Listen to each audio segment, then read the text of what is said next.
What's up, everybody? Welcome back to the channel. So I apologize for the delay in this video. I said I was going to upload it yesterday, but I was not able to because my internet literally died. I had no Wi-Fi, no Ethernet whatsoever. Thankfully, it's back. It's still not running very well, but it's back.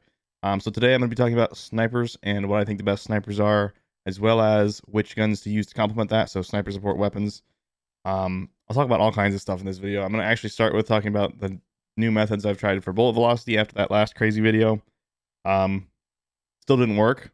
Sort of worked, sort of didn't work. But we'll talk more about it as we get into it. But as always, if you guys like the content, drop that sub, comment, and like. We'd always appreciate that. So let's get into it and we'll talk about the snipers.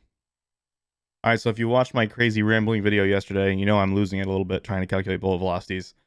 That still hasn't changed. I think I have a method now to do it. I'm not going to explain it in super good detail. I'm just kind of going to explain the methodology, and hopefully you'll understand that this should be the best way to test bullet velocity in the game, in my opinion. So I asked for help. A lot of people reached out. A lot of really good recommendations for how to test this. Some people said shoot a vehicle that doesn't have a person in it. And I understand the logic behind that, thinking that it has no interaction with another player. So it kind of takes some of the latency out of the equation. But if you watch my previous video, I don't think latency really plays into it. I think it's much more the server tick rate. So I tried that. The results weren't very good. Exactly the same as when I was shooting a person. It's still calculated with the server involved, so it still has that tick rate issue.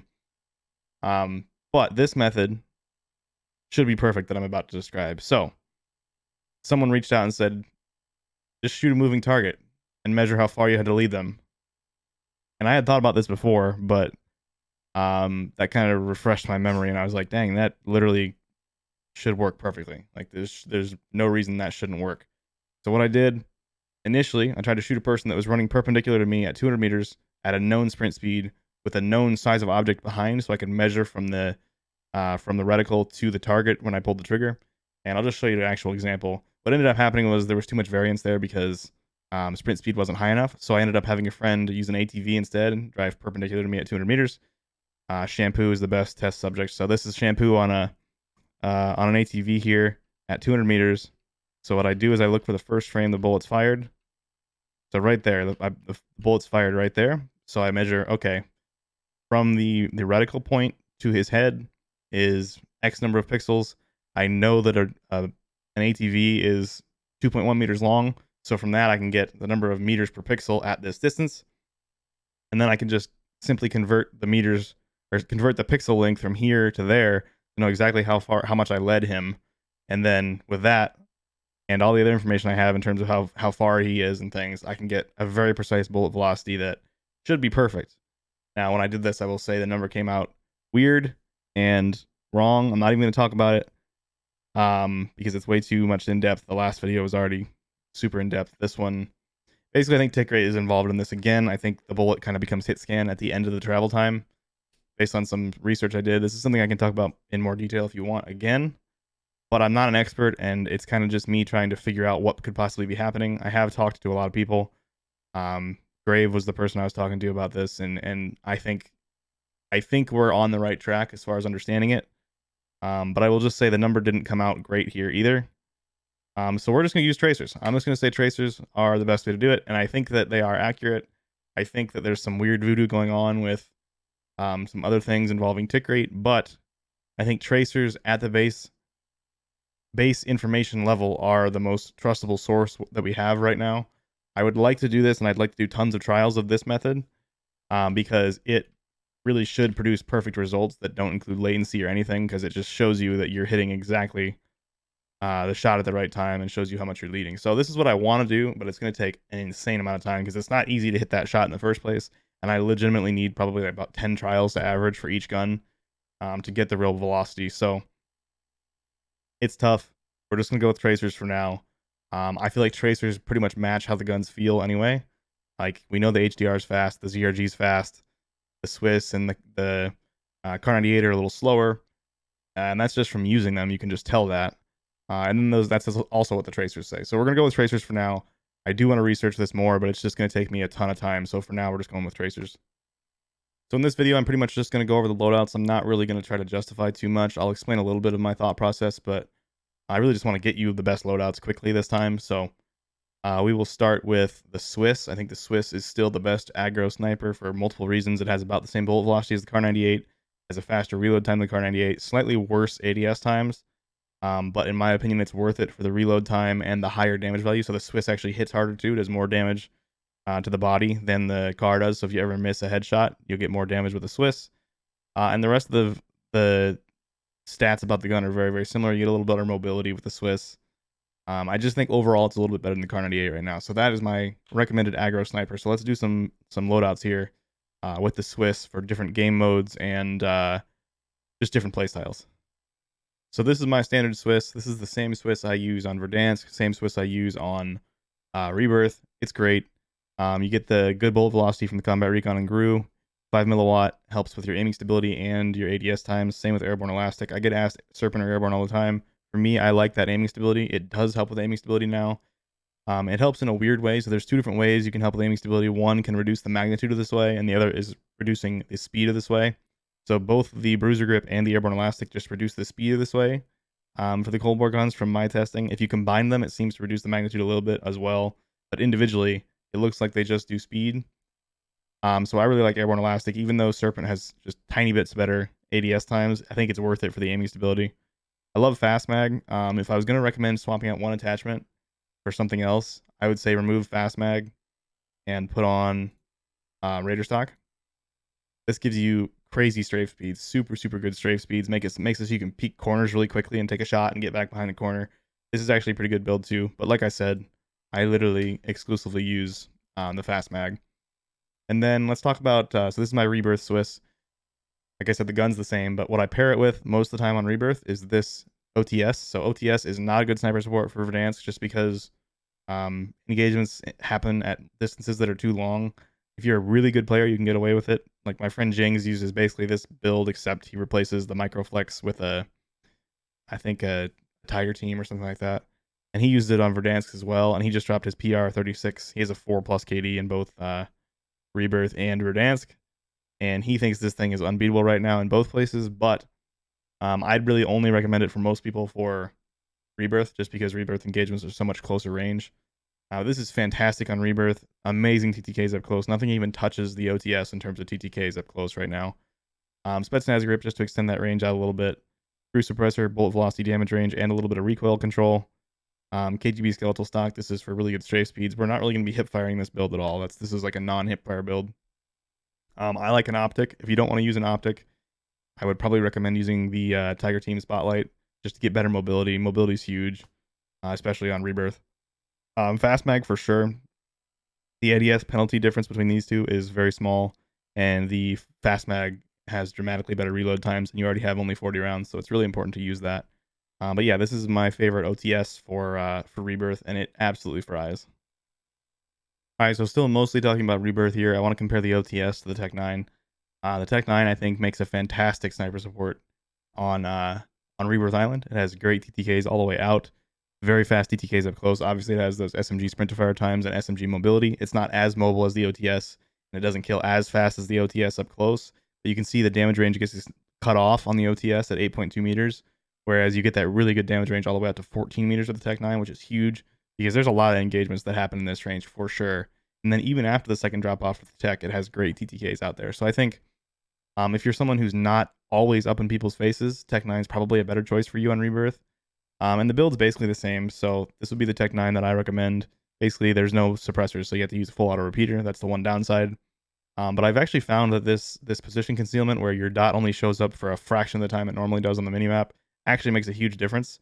I have noticed no problem using this, even though it doesn't have a suppressor. Whereas in the past, using guns without suppressors, I feel like I got pushed all the time.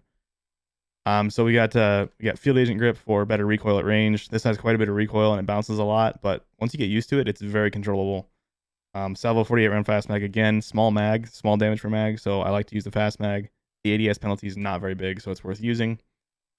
Microflex, again, the irons are pretty good on this, so if you're on console, again, probably swap Microflex for Tiger Team because aim assist will help you use those iron sights when you can't see your target, but I like to have an optic when I'm on PC with mouse and key. Raider Stock gives you really good strafe speeds, obviously, and better sprint to fire times. So this is actually a beast of a gun on Rebirth. It's super good, and because it has that longer damage range, it's actually one of my favorite sniper supports on Verdansk as well. I will say it's hard to use on Verdansk just because a lot of your engagements are going to be a little longer. But I've gotten kind of addicted to using SMGs as my sniper support just because of the Milano. I loved having that sprint to fire time and mobility to pair with my Swiss. So this is one of my top choices to replace the Milano. Is definitely the Tech 9. It has pretty much the best TTKs, but it's a little harder to use. Next up, we're going to talk about the AK-74U, which is similar in mobility, better range. It has better recoil. It's more like an AR, but it doesn't kill as fast as the Tech 9, so that's kind of the trade-off there. But let's go talk about the AK-74U. All right, so we're moving more into Verdansk loadouts now. If you couldn't tell, I'm going basically from most aggressive sniper supports to most like long-range sniper supports. So started with the OTS, which is easily the most aggressive up close gun, and then we went to the Tech 9, which is a little bit less aggressive, but still very aggressive for use mostly up close. And then now we're talking about the AK-74U, which is kind of right hybrid between SMG and AR. It's very, very close. It has good TTKs, has a good next shot multiplier, has really good damage per mag with the 50 round drum, much easier to control than the Tech 9. So it's kind of in the middle. It's probably my favorite sniper support for Verdansk right now, just because, like I said, I got addicted to those sprint to fire times and mobility. This isn't going to have fantastic mobility, but it is going to be faster than most of the ARs. Even if you put like a Tiger Team and a Bruiser Grip on an AR, most of the time this is still going to be faster mobility, so you don't have to do that to have good mobility here. So this is my recommended build for Verdansk. Grew Suppressor, Spetsnaz Grip, 50 round drum, Millstop Reflex, and KGB Skeletal. So Grew Suppressor, obviously bullet velocity damage range again. Spetsnaz Grip for recoil, because we want to extend the range out for this, because it's for Verdansk, so we have much more engagements that are a little longer range. 50 round drum instead of 50 round fast, just because the reload time is not that much different, and the damage per mag is huge, so you don't need to reload that quickly anyway. So that helps with ADS times to use this instead of the last mag. Millstop, talked about this a bunch. I like to use Millstop, which has a little bit more zoom than Microflex, especially for Verdansk. You could even go up to like the snap point, which could give you 1.5x, just because some of those engagements are a little longer range. So Millstop or snap point would probably be my two favorite. They're very, very good options. And then because the Spetsnaz slows down your ADS firing movement speed and your firing movement speed, I like to counter that with the KGB Skeletal. This ups your aimed walking movement speed, which basically counteracts that when you're ADS'd. And this also gives you fantastic sprint to fire times. So this is a really, really good build. If you're like me and you enjoy using hipfire up close, I think hipfire is very good up close for mouse and key players because we don't have aim assist. Aim assist basically has instantaneous reaction time for your target's movement, so it makes it a lot easier to stay on target as they're, moving around really quickly. Whereas when you are a human and you're using a mouse, you have to react to that movement, and you have to try to stay on target as they're dancing around, and that can be really difficult, especially when you have a reaction time of 200 milliseconds or 300 milliseconds. That's really difficult to do. So I think hipfire is good up close on mouse specifically, because you're never going to be perfect. You're never going to be able to track the target perfectly, especially if they're moving unpredictably. And some of those bullets will hit if you're hip firing that you would have missed if you're ADS. So I think that's why hip fire is better on PC, mouse and key, than it is on controller. If you're on controller, I think aim assist with its instantaneous reaction time assisting with your aim, I think that really makes hip fire not useless, but a lot less viable to use. So I think that's why my builds vary from a lot of people, because a lot of people play controller. But I really like to hip fire. So if I take the KGB Skeletal stock off and put on the 5 milliwatt, this will just have better hip fire, but a little bit worse mobility and a little bit worse sprint to fire times. Still a fantastic gun. Those are my two favorite builds for the AK-74U, and this is my favorite sniper support on Verdansk right now. All right, I've added in the AK-74U to the chart here. You can see with the Grew Suppressor, since you can't put one on the Tech 9, I thought it was fair to put that on the AK. It has a little bit more damage range than the Tech 9, but a little bit worse TTKs. Still very good TTKs out at range, and then obviously it has that SMG mobility. So it's not like the Tech 9's a lot harder to control. So I'd say anywhere past about 15 meters, you're going to be much better off with the AK-74U, unless you're amazing at controlling recoil. But the Tech 9's very bouncy as well, so that's not even something you can control. That's just kind of what happens. So inside 15, 20 meters, Tech 9 all day. After that, AK-74U is going to be better. So just kind of make that decision based on how you play. All right, next up, we're going to talk about the XM4. XM4 has really, really good effective TTKs now that we know from my next shot multiplier video that a next shot on the XM4 is exactly the same as a headshot on the XM4. That makes this gun much, much more viable as a sniper support than it was before. So this is one of the builds that I think is really good, especially for controller players with aim assist. The irons are not great on this gun. I have a really hard time using the irons on this gun specifically. So this isn't how I'm going to run it when I play, but if you're on controller, this would be fantastic. So this is going to give you agency suppressor and takedown barrel, gives you insane damage range. Basically, probably 80% of your engagements will be in that first damage drop off. Using this is going to have a lot more range than the AK-74U. I'll add this build to the TTK chart so you guys can see, but this is just going to have crazy, crazy range compared to the SMGs, which is awesome. The gun still has pretty good mobility, so the takedown does hurt your sprint speed by quite a bit. That's why we need to counter that with Tiger Team. So Tiger Team is going to up that sprint speed. It just says movement speed, but movement speed scales with sprint speed as well. So this is going to up your sprint speed back to basically where it was to start with. It's still going to be slower than the SMGs, but it'll still be pretty quick. The nice thing about this combo of attachments, the agency gives you a little tiny bit of vertical recoil control, and the takedown gives you a little bit of horizontal recoil control. So those two things combined mean that this has very, very manageable recoil and insane damage range and good bullet velocity. And then Raider Pad is pretty much essential in my opinion for a sniper support for Verdansk, just because you need those sprint to fire times down. And it's pretty much the only attachment that can do that. You could put the regular suppressor on there to have better sprint to fire times and better ADS times. But I like the recoil help of the agency as well as the extra damage range. I just think that's a pretty valuable thing. The difference between these two attachments and damage range is going to be pretty big. It's probably going to be like 30-40% difference. So that's a lot. Basically, you're going to be going from turning it almost into an SMG sort of damage range with the suppressor to having, it's probably like 35-40 meters of damage range when you use agency. So that's huge to have that first damage range all the way out. I actually like 45 round mag just for ADS reasons. If you're going to use a 60, that's fine too. If you're going to use 60 though, you might want to swap out that suppressor, the agency suppressor, for a regular suppressor just to bring those ADS times back down, because this will be pretty slow with the 60 round mag, but this is one of my favorite builds. Another really good way to do this, like I said, if you are on mouse and you don't like irons like me, I take the takedown barrel off and just run an optic pretty much. So the recoil is worse, but my view of the target is so much better that it makes up for it easily for me in most cases. That's pretty much how I'd run this if I was going to run it on mouse. Just very similar, just with an optic instead of a barrel. All right, so I've added that XM4 on here. Again, this is just chest shot TTK. I'm not using the advanced TTK calculator right now.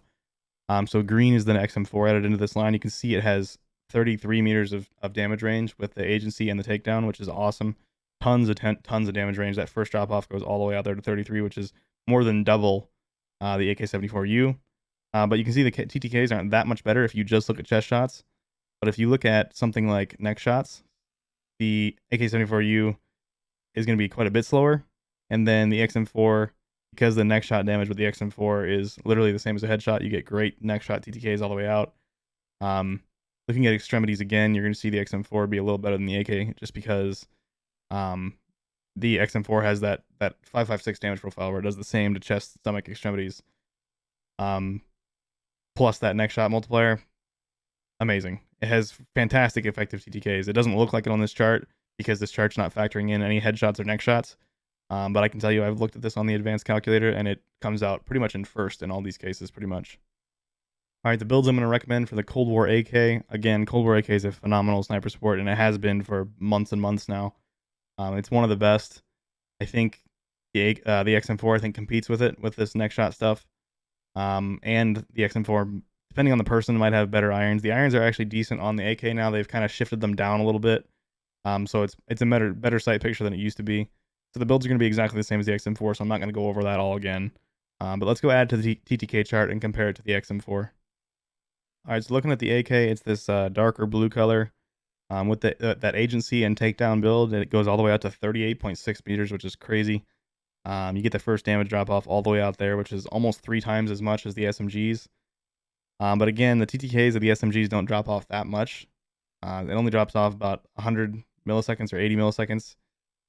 So not a significant difference there. So I wouldn't really, I don't think this drop off being super long is that important. I do like to build it that way just because it's really comforting to know that I have the same TTK all the way out for pretty much all my engagements. But the AK-74U and the Tech 9 both maintain really good TTKs, even though they have much shorter damage range. So you get the benefits of the SMGs while not having that much worse TTKs at range. But the AK is a great sniper support. One thing to think about compared to the XM4 is the 45 round mag on the AK puts out a lot more damage per mag than the XM4, and it has a better reload time. So basically, if you include neck shots, XM4 is going to beat the AK by a little bit in terms of TTKs, but the Cold War AK has the advantage of having that better reload time and much more damage per mag with 45 round mag. Very similar ADS times. But yeah, those are the 5 best sniper support weapons in my opinion.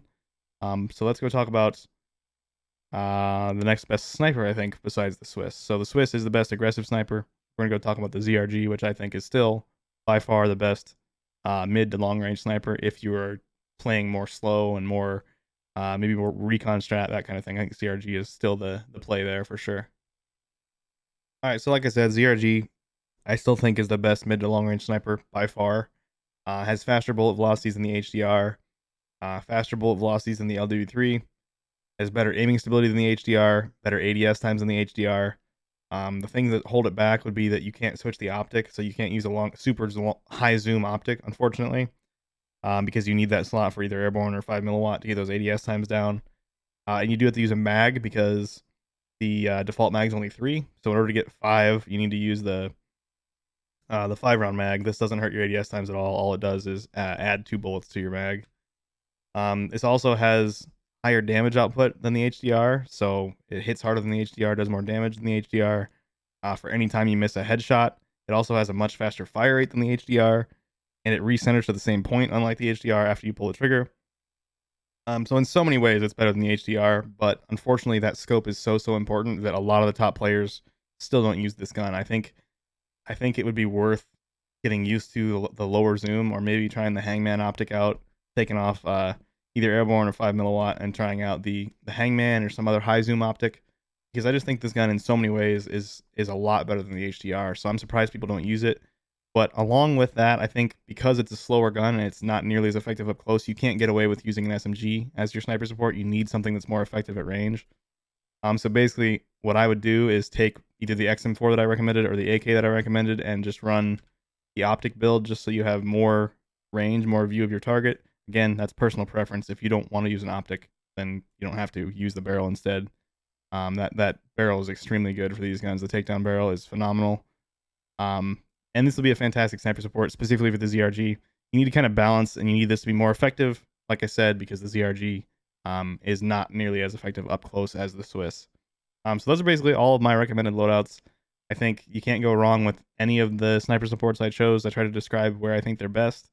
I think Swiss and ZRG are pretty much, no question, the 2 best snipers in the game right now. Honorable mention, the M82 is actually pretty freaking good right now. Nobody's using it because it has a bad reticle, which is really unfortunate we don't have custom reticles, because I actually think the M82 is a top tier sniper right now. It has better bullet velocity than the Swiss, obviously much faster fire rate, hits just about as hard as the Swiss. ADS times are worse than the Swiss, of course, but you get that awesome finish potential. You can down somebody and finish them before they can even move, basically, because it's semi-auto rather than bolt action. So I think the M82 is great. The build recommendation is exactly the same as the ZRG, so if you want to try it out, just do that. It's really unfortunate that it doesn't have any custom reticles. Another thing to mention about the M82 is it's weird. It's like the Rytec, where it has almost no bullet drop compared to like the ZRG or HDR or anything.